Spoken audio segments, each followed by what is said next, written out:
好，你一開閘嘅時候咧，咁啊慢咗少少，有二寶啦，安全都稍慢喎。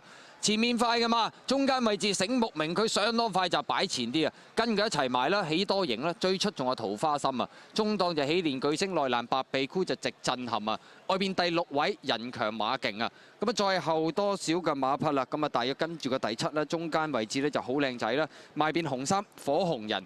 後邊4隻聖歌兒啦，咁啊黃衫尾衫內欄呢就係嗰匹二寶嚟噶，暫時墊下一隊，安全內欄拍住佢外邊活力歡騰啊！好啦，過呢個1200米段處，醒目明區咁啊再次採取呢就擺咗喺前面走嘅策略啦。桃花心跟住第2，出邊3搭望空咗喎，人強馬勁啊！內欄第4位白鼻箍粉紅衫直震撼啊！第5位仲有喜多型啊！咁啊再後邊咁啊紅衫大約第6啦，火紅人啊拍住喜連巨星啦，後邊嘅馬好靚仔，黃衫尾4呢就係二寶，尾3聖歌兒，後邊2匹活力歡騰同埋出邊嘅安全嚟㗎。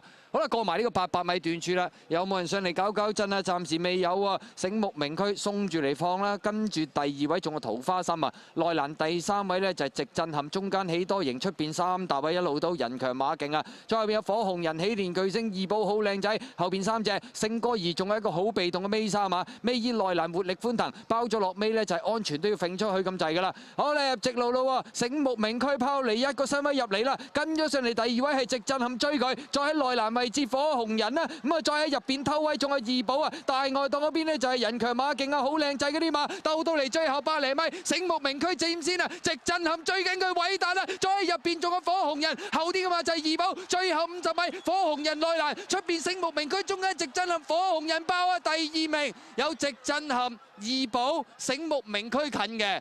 結果呢場馬全部內欄翻晒嚟啊！火紅人今場賽事跟住人哋跑，結果內欄偷位上嚟呢，就贏出呢場1月杯。第2名嘅馬好近啊！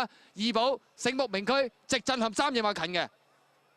咁喺內欄啊追喎呢一隻嘅火紅人喺呢度勝出呢一場嘅1月杯啊，好嘢啊，發揮得。咦，第2邊隻咧？好似都仲係醒目明區，我如果眼睇，不過好近啊而家。好近啊！佢同二寶影啦。第4啊，桃花心。係咪直震撼？直震撼啊 ！sorry 啊，直震撼。好近啊！贏就係火紅人㗎啦。早段都好積極，其實佢騎嘅，但係佢